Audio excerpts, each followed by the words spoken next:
It's all about matters of the heart. Hi, I'm NASA astronaut Tracy Dyson. Welcome to StationLIFE.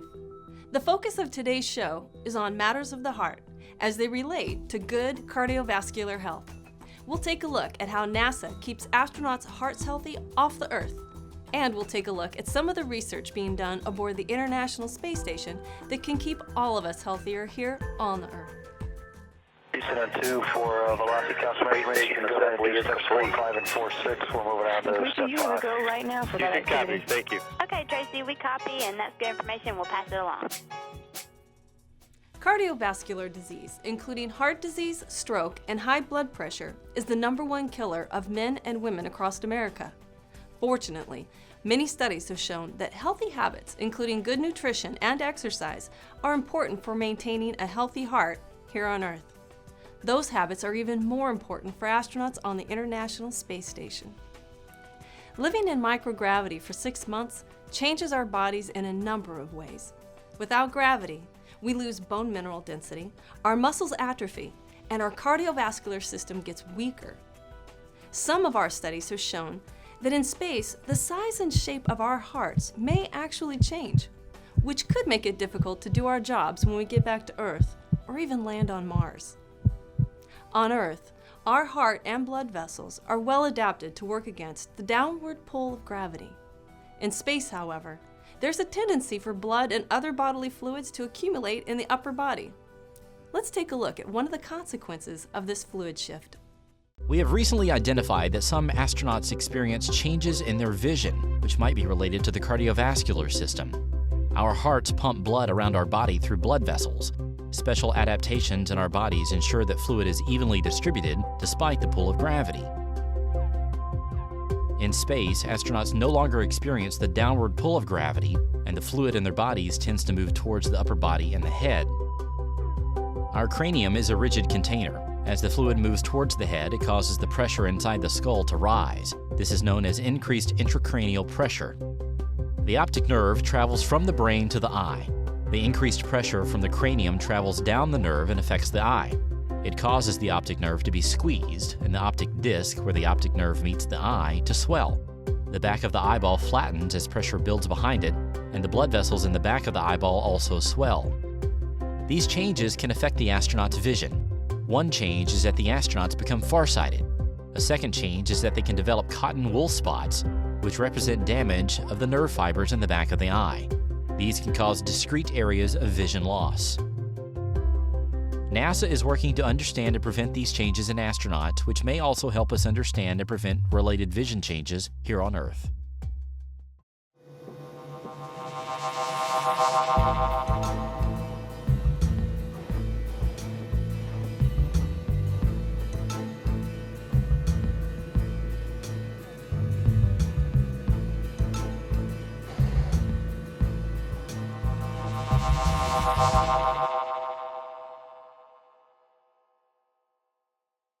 One of the tools we have to study heart health aboard the space station is an ultrasound device, which uses harmless sound waves to take images of the inside of our bodies. Those images can be viewed at the same time by researchers and doctors in mission control. With minimal training on the ultrasound, remote guidance techniques developed by NASA enabled astronauts to take detailed images of their own heart. In our next segment, we'll travel to a small community in Brazil that has benefited from remote medicine techniques that were advanced by the research aboard the International Space Station.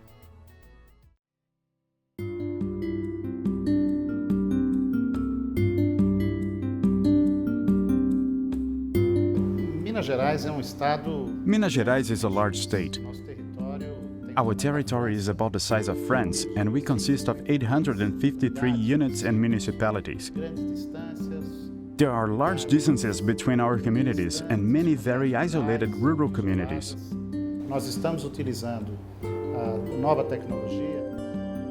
We are using new technology that impacts the quality of prenatal care and the diagnostic capacity of the primary care doctor in these situations involving distant, isolated communities.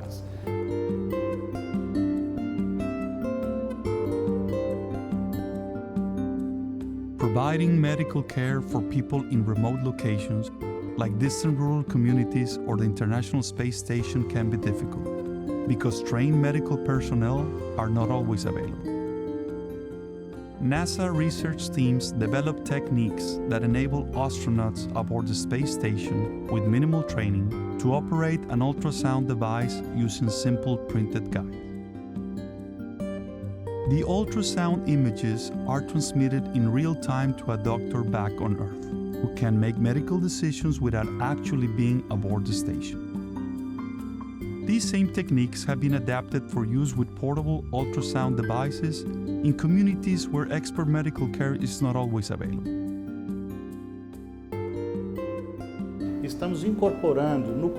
We are also incorporating the first aid and emergency care components, improving first aid at the scene of the accident and enabling the use of ultrasound to communicate to the medical communication center.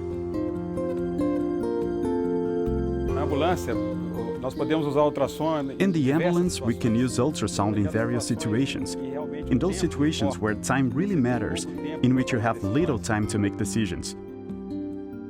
The idea of using ultrasound for healthcare is like an extension of the physical examination. You are able to conduct the exam with much more detail. And you can use it at the time to make a decision, or you can use telemedicine platforms to obtain a second opinion from someone at a distance.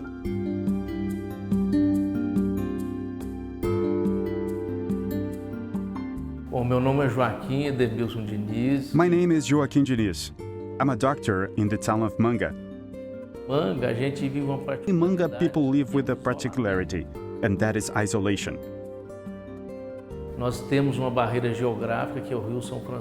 We have a geographical barrier that is the São Francisco River, which is both a blessing for the region, but it also isolates us. We live in a region where financial resources are few. People do not have a lot of work, but they are honest, good people who do not have much opportunity. So there are many needy people who need these resources and rely only on this institution to provide assistance. This is a technology that helps us solve many problems.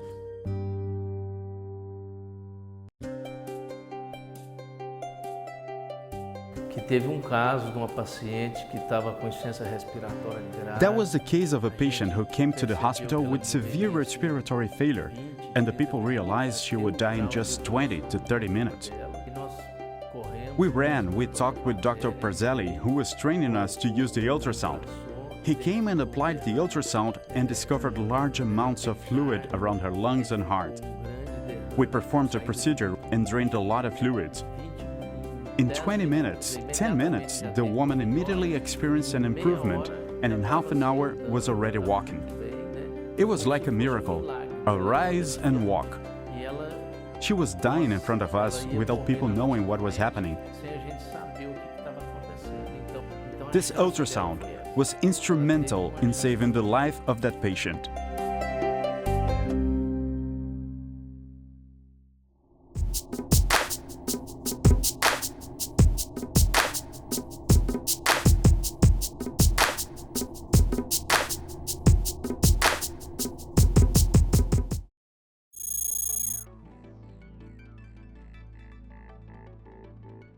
All right, ladies and gentlemen, boys and girls, space geeks from all over the world, we have with us today a real treat.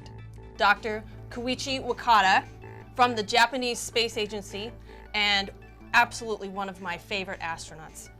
Actually, in fact, wait a minute. I have a list right here, and I want to prove it. Look, Koichi. Oh, great note. TC's Top 10 Heroes of Space Travel. Look. Wow! He's on there. Welcome, Koichi. Good to see you, Tracy, here. Nice to see you, too. Thank you for joining us on StationLIFE. My pleasure. I'm always watching your program. Really? I'm glad to be here. Oh, wow. Did you hear that? I am so excited that I'm actually honored that you watch our show. It's all about the space station, you know. Yes. Yes, this is wonderful to be able to explain how wonderful it is to work and live on board the space station. Yes. And then today, what are we talking about? Today we're talking about cardiovascular health. Awesome. Yes. And you know a thing or two about that? Yes, we do exercise pretty much every day. I was going to ask you on board, did you work out every single day? I did, because it's not only, you know, to keep, you know, my body healthy, but also it's a very important psychological, I think, relaxation for me. And then the best part of the exercise is the what is that? The air-raid device that we have on board. Yeah. It's just sitting right next to the cupola windows. Yes. It's probably the best view gym in the entire world, I think. Absolutely. Yeah, you can do the you know, muscle strengthening exercise, and at the same time you can see this beautiful, you know, home planet. And what a wonderful place. That's right, because we have the cupola and we have that big center window. We call it window 7, and then most days, because the space station is oriented with the belly of the space station facing the Earth, which means that the cupola windows are facing the Earth, and there we are on the A-red, above it, below, however you want, whatever your perspective is. But anyways, we're right in line looking out that window, which seems to us like we're on a bench, we're doing our bench press, and we're looking out that window. And I remember doing my exercise one day, and I saw red soil go by, and I'm like, that's Australia! Exactly. So Yes. you can practice geography at the same time. Can you tell us a little bit about Sprint and what that was all about? Right, sprint exercise, a new protocol, and already several astronauts have tried that method. And basically, it uses the prescription of like a higher intensity of exercise, but less volume or less number of exercise days. For example, like if I onboard the space station 7 years ago, I pretty much exercised like running for 40 minutes in the same pace. But here, as far as cardiovascular is concerned, we have like a sprint running, like for 30 seconds sprint, and 15 seconds rest, another 30 seconds of run. But it's only like 6 or 7 minutes, very short interval, but high intensity training. And you do that like 3 times a week instead of 7 days a week. Wow. And so it's like a smaller number of days of exercise, but the higher intensity. And that's part of the sprint protocol. So 7 years ago, when I was on board the space station, I used the previous protocol, which I exercise every day. But this time, it's a smaller amount of time actually, but the results were pretty good. I was able to walk right after landing, and so I think this new protocol is working very well. Wow, so if you compared when you were on board and landed 7 years ago to now, when you did this new protocol and you exercised more and you had probably more emphasis on the exercise because you have more equipment to work with. A big difference, did you notice? As for after landing, I don't see very much difference. So that means that's such a very efficient way to do exercise, because if the results are the same, if you spend less time in exercise, that means it's a very efficient way of exercising. So maybe we can utilize that in the future when we go to, beyond low Earth orbit, when we go to Mars, and then, so a lot of new protocols are being tested onboard the station. Yeah, and I can see where folks back here at home who don't have time to exercise, pay attention to this, because you can spend less time working out and get the same benefits as if you were working out for 2 hours or something. Right. And you have done just a tremendous amount of work, Koichi, not just in your most recent increment, but throughout your career in the space program, and you've been an asset to Japan and to NASA and to the International Space Station and to StationLIFE. So thank you so much for being here with us, spending so much time sharing your stories. We've just had a lot of fun with you. So wish you all the best as we go forward. I'll see you, probably in 5 minutes. But thank you so much for being here with us. I enjoyed it. Thank you, Tracy. Likewise. Glad to be here. Cool. Just curious. I think they can actually put ice in here. Yeah, depending on how much water pressure we have that day. We can do 60 to any now at pretty much any time. If we have good water pressure, we can get you up to around 80. But you're saying Tracy's taking almost all of it. You're the one asking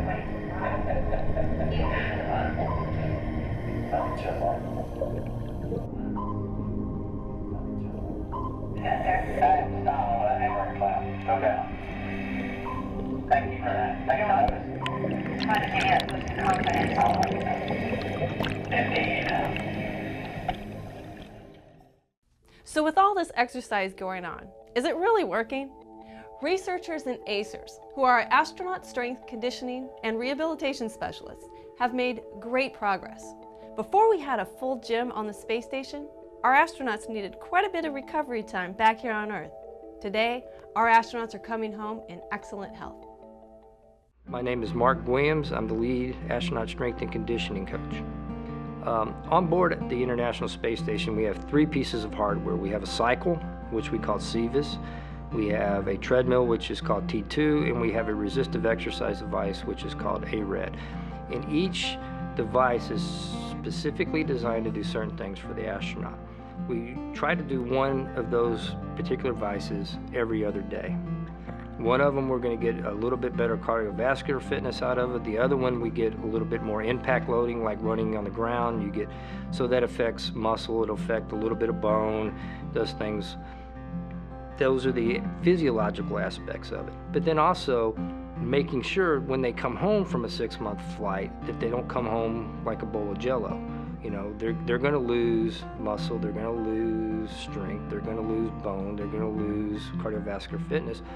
But at the same time, then we have to take them, get them back to where they were before they left, which is what we do in our post-flight period once they come home for about 6 to 8 weeks, and just get them prepared back to normal life, you know, doing their job, doing with their family, doing yard work, whatever that happens to be.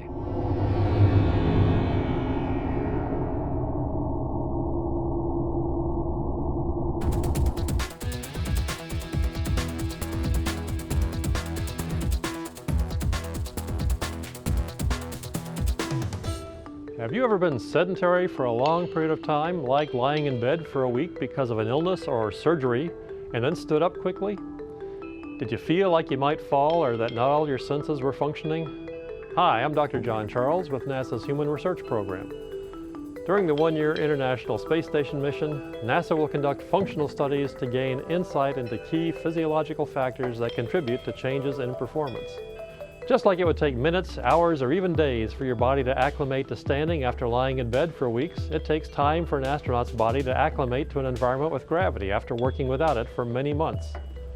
2 tests will focus on post-flight tasks and procedures that will be vital for an exploration crew that has just landed on a planet after a prolonged period of weightlessness. The functional studies will assess how the neurosensory networks, eye-hand coordination, fluid distribution, cardiovascular, and skeletal muscle performance all work together to accomplish an integrated task or function.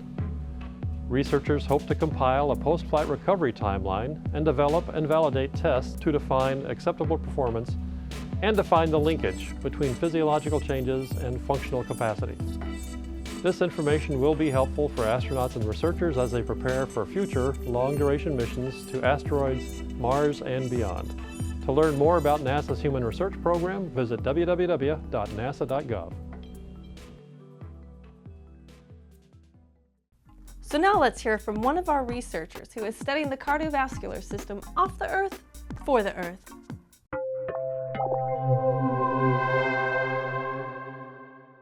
My name is Stuart Lee. I'm the lead research scientist in the Cardiovascular and Vision Laboratory at Johnson Space Center. So the astronauts in spaceflight is somewhat analogous to if you took one of us on the ground and told us not to exercise for a long period of time. So spaceflight has allowed us to see the deconditioning effects, and we can see all the negative things that can happen when you don't exercise, when you don't do physical work every day that we're actually genetically designed to do. So I would say that cardiovascular health is important from the aspect of the heart and the blood vessels are the communication system in your body. So the experiment that they're demonstrating in the background is the primary measurements in our cardiovascular experiment called CardioOx. And it's primarily looking at the health and function of the arteries in your body. In this particular case, they're scanning the brachial artery, and we use that as a surrogate for the arteries in your heart, the coronary arteries. So we're able to see how they would respond to stress. And obviously, if they respond well, then we've got good cardiovascular health, and it has a good prognosis long-term for the health of the heart. So they're looking specifically at how the vessel expands and contracts with each heartbeat, and then we stress the vessel, and we see how well it expands. And those are key functions in your ability to adapt to stress when you're exercising or when you're experiencing orthostatic or gravitational stress. And so it gives us a way that we can look at throughout the mission and after the mission how the crew members are responding to the spaceflight experience. So CardioOx is looking primarily at the health and fitness, as you might say, of the arteries. The unique part of CardioOx is we're actually looking at 5 years after the mission. So most experiments just look pre, some in and post-flight. We're actually interested in long-term health of the crew members 5 years later, where their stress is involved with spaceflight, which might have caused some issues for them. SPRINT is another experiment that looks at cardiovascular, but it looks primarily at the cardiovascular fitness end of things, how hard you can work. We call it VO2 max, or maximal oxygen consumption. How hard you can get your body to work during space. And the VO2 max test is very good because it's an integrative test of the cardiovascular system. It brings together all the function of the cardiovascular system so you can work as hard as possible. So these experiments together give us an idea of what's happening on the functional side of things, the SPRINT study, and then on the I don't want to say pathological, but on the health side of things with CardioOx. And then with the CardioOx twins experiment, we're also then looking at how genetics affects those things. My name is Stuart Lee. I'm a lead research scientist in the Cardiovascular and Vision Laboratory at Johnson Space Center. We're working off the Earth for the Earth.